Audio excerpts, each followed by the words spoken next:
क्या आपके जीवन में भी संघर्ष, तनाव और परेशानियां हैं? क्या आप मानसिक शांति और सफलता चाहते हैं?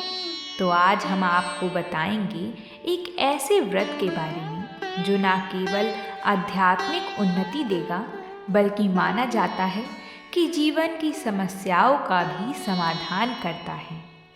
जय माता दी दोस्तों, ओम नमः शिवाय। आप सभी गंगा व्रत कथा को सुन रहे हैं। आज हम सभी आमलकी एकादशी की व्रत कथा को सुनेंगे, जिसे ब्रज में रंगभरनी एकादशी, श्रीनाथ द्वारा में कुंज एकादशी और खाटू नगरी में खाटू एकादशी कहा जाता है। यह व्रत हमें मोक्ष प्राप्ति और समस्त पापों से मुक्ति दिलाने वाला बताया गया है। आइए प्रभु श्री कृष्ण द्वारा धर्मराज युधिष्ठिर को बताई गई एकादशी की कथा को सुनते हैं। एक बार धर्मराज युधिष्ठिर बोले, हे जनार्दन श्री कृष्ण, आपने फाल्गुन मास के कृष्ण पक्ष की विजया एकादशी का सुंदर तरह से वर्णन किया है। फाल्गुन मास के शुक्ल पक्ष की एकादशी का क्या नाम है और उसकी विधि क्या है? कृपया करके आप मुझे बताइए और जगत कल्याण के लिए भी कहिए। तब श्री भगवान बोले, हे राजन, फाल्गुन मास के शुक्ल पक्ष की एकादशी का नाम आमलकी एकादशी है। इस व्रत के करने से समस्त पाप नष्ट हो जाते हैं और इसके प्रभाव से 1000 गौदान का फल प्राप्त होता है। इस व्रत के करने से समस्त पाप नष्ट हो जाते हैं। हे राजन, अब मैं आपको महर्षि वशिष्ठ जी द्वारा राजा मानधाता को सुनाई गई पौराणिक कथा के बारे में बताता हूँ। आप इसे ध्यान पूर्वक सुनिएगा। राजा युधिष्ठिर भगवान द्वारा बताई गई कहानी को अब ध्यान पूर्वक सुन रहे हैं। प्रभु कहते हैं, एक बार राजा मानधाता बोले कि हे वशिष्ठ जी, यदि आप मुझ पर कृपा करें तो किसी ऐसे व्रत की कथा कहिए जिससे मेरा कल्याण हो। तब महर्षि वशिष्ठ जी बोले कि हे राजन, सब व्रतों से उत्तम और अंत में मोक्ष देने वाली आमलकी एकादशी के व्रत का मैं तुम्हें वर्णन करता हूँ। यह एकादशी फाल्गुन माह के शुक्ल पक्ष में होती है। बहुत समय पहले एक वैदिश नाम का नगर था, जिसमें ब्राह्मण, क्षत्रिय, वैश्य और शूद्र चारों वर्ण आनंद के साथ रहते थे। उस नगर में सदैव वेद ध्वनि गूंजा करती थी और पापी, दुराचारी तथा नास्तिक उस नगर में कोई था ही नहीं। उस नगर में चैत्रथ नाम का एक चंद्रवर्षी राजा राज्य किया करते थे। वह अत्यंत विद्वान और धर्मी था। उस नगर में कोई भी व्यक्ति दरिद्र और कंजूस नहीं था। सभी नगरवासी भगवान श्री विष्णु के परम भक्त थे और सभी स्त्री और पुरुष एकादशी का व्रत किया करते थे। ऐसे ही एक समय फाल्गुन मास के शुक्ल पक्ष की आमलकी एकादशी आई। उस दिन राजा अपनी प्रजा के साथ हर्षपूर्वक एकादशी का व्रत किया। राजा अपनी प्रजा के साथ मंदिर में जाकर पूर्ण कुंभ स्थापित करके धूप, दीप, नैवेद्य, पंचरत्न आदि से धात्री यानी कि आंवले का पूजन करने लगी और इस प्रकार स्तुति करने लगी, हे धात्री, तुम ब्रह्म स्वरूप हो। तुम ब्रह्मा जी द्वारा उत्पन्न हुए हो और समस्त पापों का नाश करने वाले हो। तुमको नमस्कार है। अब तुम मेरा अर्घ स्वीकार करो। तुम श्री रामचंद्र जी द्वारा सम्मानित हो। मैं आपकी प्रार्थना करता हूँ, अंततः आप मेरे समस्त पापों का नाश करो। तब उस दिन मंदिर में सबने रात्रि को जागरण किया। रात के समय वहाँ एक बहेलिया आया जो अत्यंत पापी और दुराचारी था। वह अपने कुटुंब का पालन जीव हत्या करके किया करता था। भूख और प्यास से अत्यंत व्याकुल वह बहेलिया उस जागरण को देखने के लिए मंदिर के एक कोने में बैठ गया और विष्णु भगवान तथा एकादशी महात्म्य की कथा को सुनने लगा। इस प्रकार अन्य मनुष्यों की तरह ही उसने भी सारी रात जागकर बिता दी। प्रातः काल होते ही सब लोग अपने घर चले गए तो बहेलिया भी अपने घर चला गया।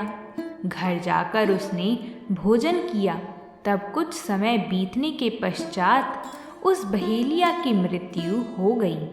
मगर उस आमलकी एकादशी के व्रत तथा जागरण से उसने राजा विदुरथ के घर जन्म लिया और उसका नाम वसुरथ रखा गया। युवा अवस्था होने पर वह चतुरंगिनी सेना के सहित तथा धन धान्य से युक्त होकर 10,000 ग्रामों का पालन करने लगा।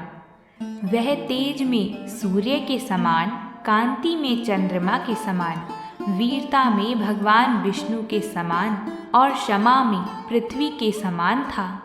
वह अत्यंत धार्मिक, सत्यवादी, कर्मवीर और विष्णु भक्त हुआ। वह प्रजा का समान भाव से पालन करता था। सबको दान देना उसका रोज का ही कर्तव्य था।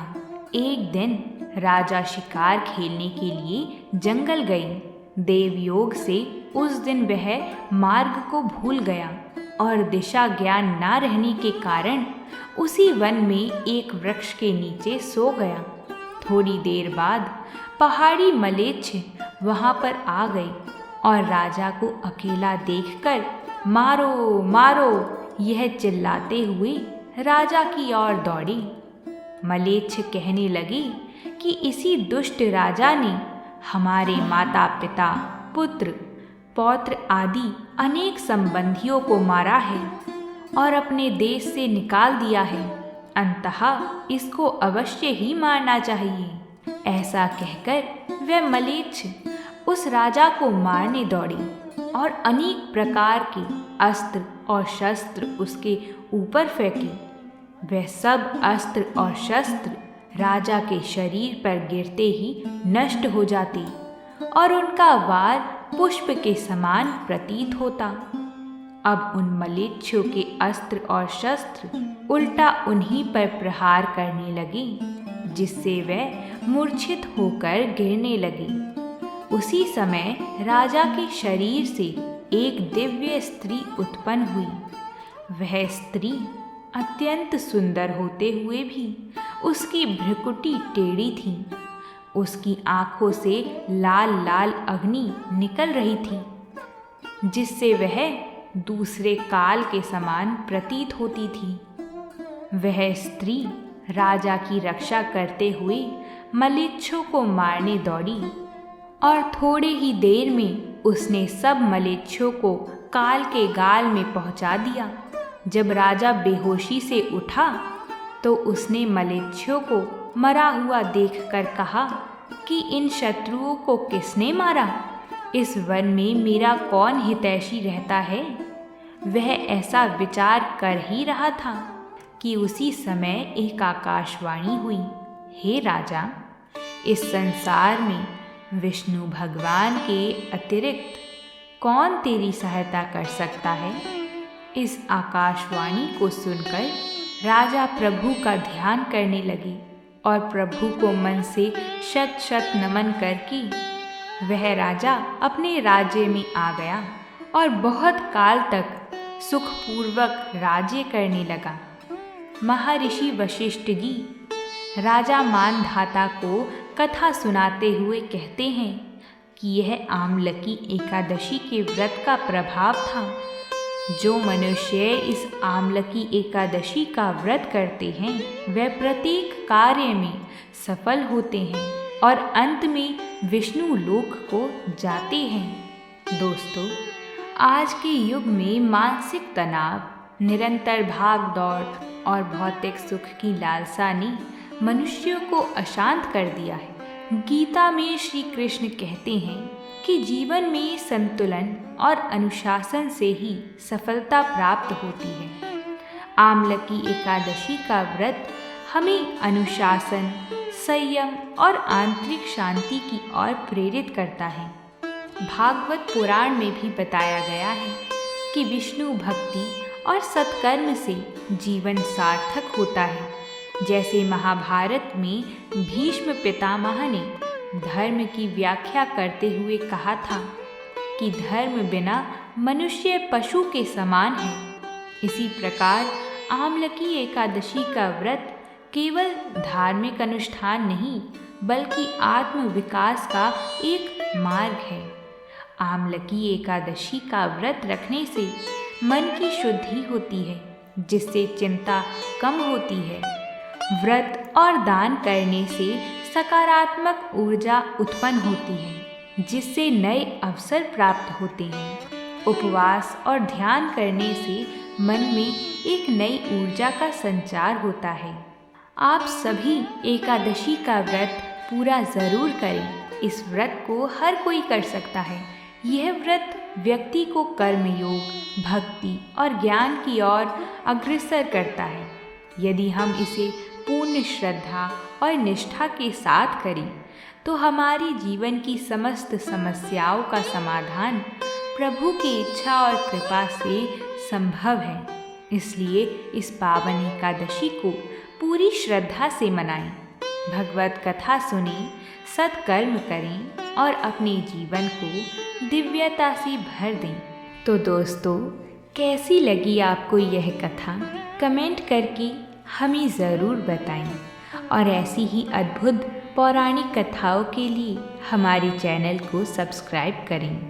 प्रेम से बोलिए जय माता दी।